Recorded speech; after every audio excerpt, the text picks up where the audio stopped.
हरि ओम नमः परम ब्रह्मणे। मित्रों, आज आपके समक्ष इस सप्ताह का जो अंतिम पाठ है इसके पूर्वार्ध को आपके समक्ष रखता हूं। ज्योतिष शास्त्र का जो पाठ्यक्रम है जिसमें फलित ज्योतिष के अंतर्गत बृहद जातकों को निर्धारित किया गया है, ये अति महत्वपूर्ण ग्रंथ।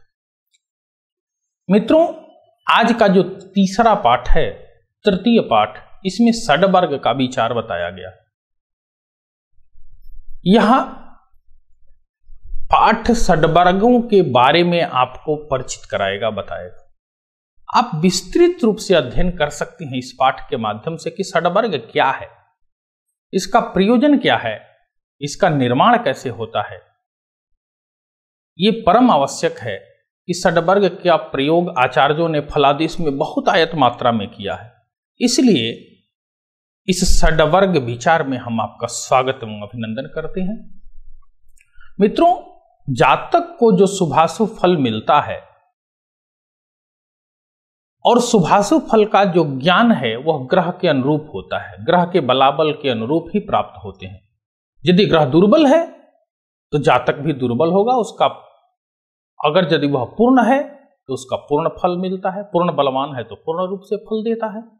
अपिच प्रति वर्गों से एक विशेष फल कथन की परंपरा भी अलग अलग है। इसलिए षड्वर्ग मतलब 6 प्रकार के जो वर्ग हैं, 6 प्रकार के जो स्थान हैं, 6 प्रकार के जो इंडिकेटर है, 6 प्रकार के जो फल के संसूचक के तरीके हैं, वो पृथक पृथक हैं। जैसे आपको बताएं कि नवांश से दाम्पत्य सुख का विवेचन करते हैं। यद्यपि फल ज्योतिष के परंपरा को आप देखें तो जन्मांक चक्र से ही सारा फलादेश कुछ अल्पज्ञ ज्योतिषी कर देते हैं, परंतु शास्त्र सम्मत ये नहीं है। शास्त्र इसका आदेश नहीं देता। हमें वो एक मुख्य रूप से प्रतिपाद्य है जन्मांक चक्र, लेकिन सूक्ष्म नहीं है, स्थूल है। उससे फलादेश को सूक्ष्म बनाने के लिए तत्त वर्गों का आश्रय लेना पड़ता है। इसलिए षड्वर्ग में गृह, होरा, दृष्काण, नवांश, द्वादशांश एवं त्रिशांश को समाहित किया गया है। और इन सभी षड्वर्गों का मानव जीवन से विशेष महत्व है। सभी वर्गों से क्या क्या विशेष विचार करते हैं, इसका निरूपण भी किया गया है। आप देखें, यहां जो गृह है उससे समस्त फल, गृह मतलब जन्मांक चक्र सामान्य भाषा में कहा जाए। दूसरा वर्ग जो है वो है होरा। होरा से धन संपदा आदि का विचार करते हैं। दृष्काण से भगनी अर्थात बहन का और भाई का विचार करते हैं। नवमांश से पत्नी और शरीर सुख का विचार करते हैं। द्वादशांश से मातृ और पितृ सुख का विचार करते हैं। मित्रों, त्रिशांश से मानव जीवन पे पड़ने वाले अरिष्ट कष्ट आदि का विचार करते हैं। और इसी तरह संबंध भी आपके समक्ष दिख रहा है। ये देखें आप कि पूर्व जन्म से संबंध है गृह का, त्वचा से संबंध है होरा का, जीवों से संबंध है दृष्काण का, सूक्ष्म शरीर से संबंध है नवमांश का। इसलिए आचार्य बाराह मिहिर ने भी जो स्वरूप निर्धारण करते हैं वहां पे नवमांश की प्रधानता देते हैं, क्योंकि वह सूक्ष्म शरीर है, कुछ आत्मा से संबंध है, कुछ इंद्रिय से संबंध है। ये अंगों के विभाग में भी आप देखें कि कर्ण है, मुख है, दोनों पैर है, पाणी है, इत्यादि का षड्वर्गों में आधान करके तत्त प्रतिनिधित्व भूत स्थितियों से आचार्य ने बताया हुआ है। वस्तुतः जिस प्रकार शरीर में 6 अंग मुख्य होते हैं, उसी प्रकार फल कथन हेतु वर्गों में भी यद्यपि 16 वर्ग तक वर्गों की परिकल्पना है, षड्वर्ग, सप्तवर्ग, 10 वर्ग, 16 वर्ग, लेकिन सूक्ष्म रीति से, सूक्ष्म परंपरा से षड्वर्गों का एक अपना अलग स्थान है। आचार्य क्या कहते हैं, कौन सा वर्ग किस अंग का प्रतिनिधिभूत है वह आपको चित्र में दिखा। आचार्य की परंपरा के अनुसार उसको हमने निर्मित किया, आपके समक्ष रखा। अब ग्रहों का अंत में एक बल निर्णय किया जाता है जिसमें सभी गृहादि का समावेश होता है, जिसके आधार पर मित्रादि, ऊंचादि वर्गों में होता है वह उतना सुफलदायक होता है। इस सभी षड्वर्गों का संबंध शरीर के विशेष भाग से होता है। जैसा कि आप देखें भी, सूर्य बुध के नवमांश में आप देखें, यदि इसका विचार करते हैं तो नवमांश में सूर्य यदि कन्या राशि में है तो वह सूर्य बुध के नवमांश में है, ऐसा कहेंगे। लोक में प्रयोग भी होता है, कुंडली में प्रयोग भी होता है। इन षड वर्गों में सूर्य चंद्र का तृतीयांश नहीं होता तथा भौमादि पंचतारा ग्रहों का की कोई होरा भी नहीं होती। इस तरह से ग्रहों के 5 ही मुख्य वर्ग होते हैं, अतः इन सभी गृहादि षड वर्गों का ज्ञान कैसे होगा, क्या है, क्या प्रयोजन है, इस विषय में प्रस्फुटन किया जाए। मित्रों, प्रत्येक पाठ का कोई ना कोई उद्देश्य होता है। अब इन उद्देश्यों को की यदि परिचर्चा करें तो क्या है, षड वर्ग के विषय वस्तु में भली भांति छात्र ज्ञान कर सकेगा यदि इस पाठ को पढ़ता है।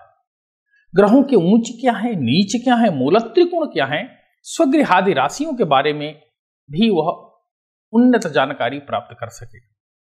होरा, दृष्काण, इनकी सिद्धि कैसे होती, नवमांस इसका निर्माण क्या होता, क्या नवमांस पदार्थ है, द्वादशांश क्या है, त्रिशांश अर्थात 30वां भाग है जो सम विषम के करके 5 भाग में विभाजित करके बताया गया, इसका क्या औचित्य है, ये सारी विशेषताएं या इसमें दक्षता मिल सकेगी छात्र को।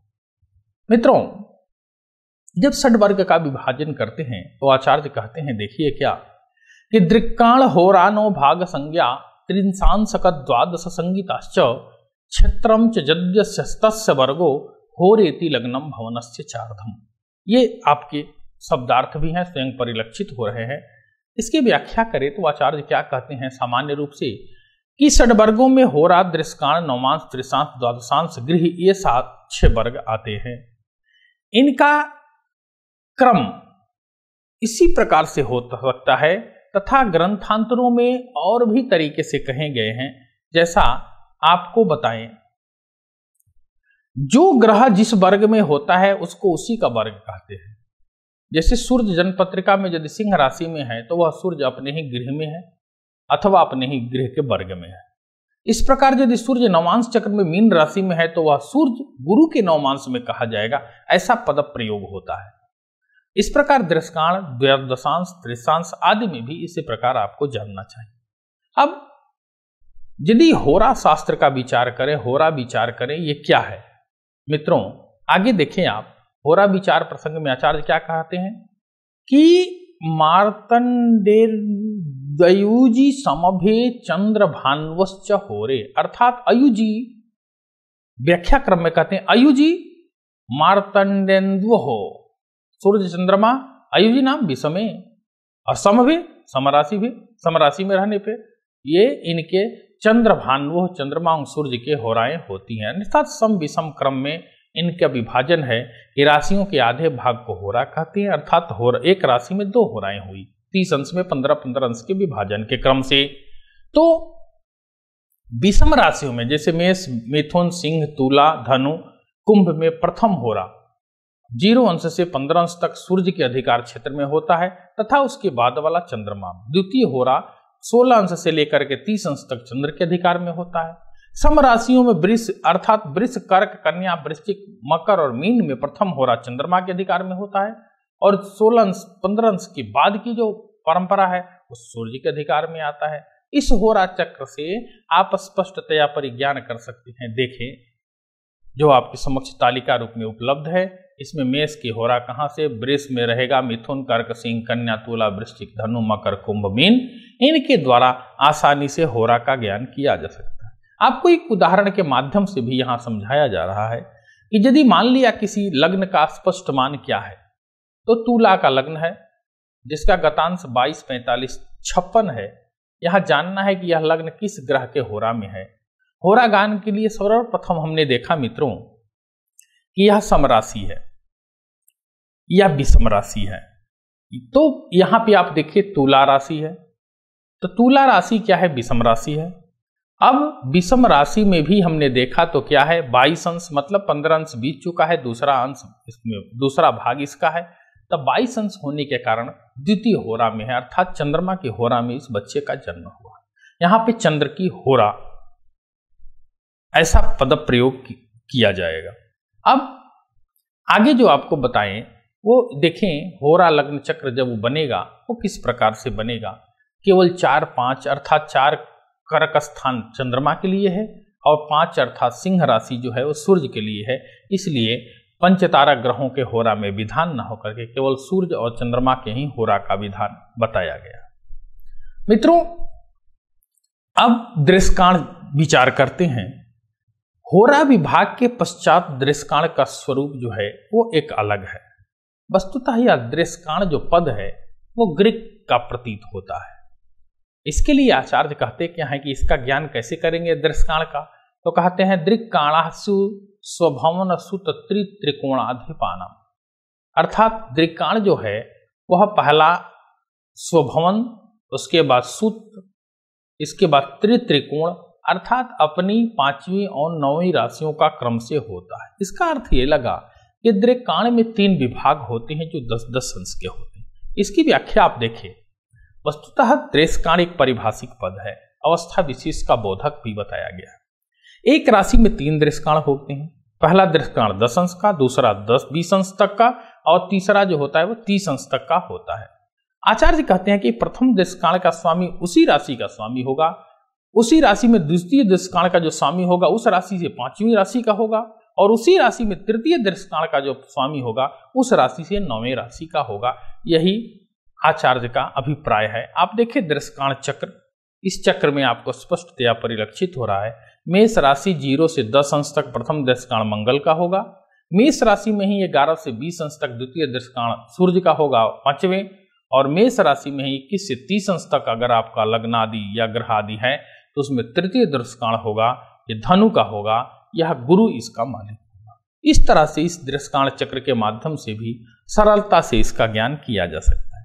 यदि उदाहरण रूप में लें, आपको पूर्व जो उदाहरण हमने लिया था तुला के 22, 45, 56 गतांश आदि के क्रम में, तो यहां भी आप देखें तुला राशि में 22 अंश बीत चुका है मित्रों, अर्थात दूसरा दृश्यकाण बीत चुका है और तीसरा दृश्यकाण इसमें है। तो द्वितीय दृश्यकाण कुंभ का एवं तृतीय दृश्यकाण मिथुन का होता है। अतः तृतीय दृश्यकाण होने के कारण यह हम कह सकते हैं स्पष्टता के लिए कि यह लग्न मिथुन के दृश्यकाण में है। अब इस पर जो चक्र बनेगा दृश्यकाण चक्र, उसमें लग्न के स्थान पर मिथुन राशि के नंबर को अर्थात 3 का आधान करके हम उनके चक्रों को भरेंगे।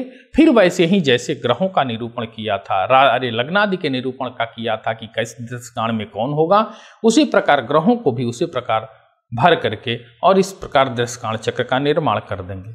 मित्रों आगे देखें, आखिर क्या ऐसा अंतर है होरा और दृश्यकाण के बीच। ये हमारे वस्तुतः ऋषियों मंत्र द्रष्टार, ऋषियों के अनुभूत यह शास्त्र है। ऐसा नहीं कि इस शास्त्र का निर्माण एक दिन में किया गया, वर्षों हजारों वर्षों के स्वानुभूत प्रमाण को, स्वानुभूत वैशिष्ट्य को एकत्रित करके ऋषियों ने इस बात को कही है। ऐसे में आचार्य कहते क्या है, देखिए एक जगह पे कि केचित तु होराम प्रथमाम भपस्य वांछन्ति लाभाधिपतिर द्वितीयम दृश्यकाण संज्ञाम अपि वर्णयन्ति स्वद्वादशैकादश राशि पानाम। इसके शब्दार्थ आप समझ सकते हैं। इसकी व्याख्या सीधे हम करें तो देखते हैं क्या दृश्यकाण विचार प्रसंग में कुछ अंतर है। कुछ लोग क्या कहते हैं कि जन्म पत्रिका में यदि सूर्य और चंद्र दुर्बल हो तो इस होरा पद्धति का प्रयोग करना चाहिए, ऐसी कुछ लोगों को मानना है होरा और दृश्यकाण के अंतर के विषय में। कुछ लोग क्या कहते हैं कि होरा पद्धति का प्रयोग प्रश्न लग्न में करना चाहिए। कुछ आचार्य ऐसा मानते हैं कि नष्ट वस्तु के विचार प्रसंग में भी इसका प्रयोग किया जा सकता है। मतांतर में होरा पद्धति का ज्ञान क्या है तथा दृश्यकाण के विषय में भी मतांतर क्या है, ये आपके समक्ष देख रहा है। मित्रों, प्रथम दृश्यकाण का स्वामी उसी का अधिपति होता है, द्वितीय का उसका 12वीं और तृतीय दृश्यकाण का स्वामी उसे एकादश राशि का होता है। ये मतांतर है दृश्यकाण। तो ये एक परंपरा रही है, वर्षों के अनुभव के पश्चात प्रत्येक ऋषियों ने अपना अपना शोध किया, उस शोध से के परिणाम से उत्पन्न जो फल है उनको श्लोकों के माध्यम से यहाँ पे निर्धारित किया और उसी का ज्ञान हम आसानी से कर रहे हैं। आगे यदि देखते हैं मित्रों तो देखिए मतांतर होरा चक्र कैसा बनेगा, जो अभी जैसा कि आपके समक्ष मैंने जिसकी परिचर्चा की, ये चक्र में देखिए अंतर है। जो प्रथम चक्र था उसमें और इस चक्र में बहुत बड़ा अंतर आपको दिख रहा है। अब आगे यदि इसको विचार करें, देखें कि दृष्काण चक्र में मतांतर से क्या है। तो देखिए, आप 0 से 10 अंश तक प्रथम दृष्काण मंगल का था, लेकिन द्वितीय दृष्काण में प्रथम पंच नवाधिपानम न होकर के प्रथम द्वादश एकादशाधिपानम की प्रतीति हो रही है, जो मतांतर से ग्रहण किया गया है। और इसके अनुपालन में भी भेद है। हम ऐसा नहीं कह सकते कि जो मतांतर है वह शुद्ध है और पूर्व में जिसका विचार किया गया वह शुद्ध है। मित्रों, हर ऋषियों की अपनी अपनी पैनी दृष्टि थी। ऋषियों ने साक्षात्कार किया, ऋषियों ने अनुभव से जिस शास्त्र को पढ़ा उसी की परंपरा को हम लोगों के समक्ष रखा। आज बस यहीं परिचर्चा रहने देते हैं। कल हम इस षड्वर्ग के अन्य जो विशिष्टता है उसे बताएंगे। धन्यवाद।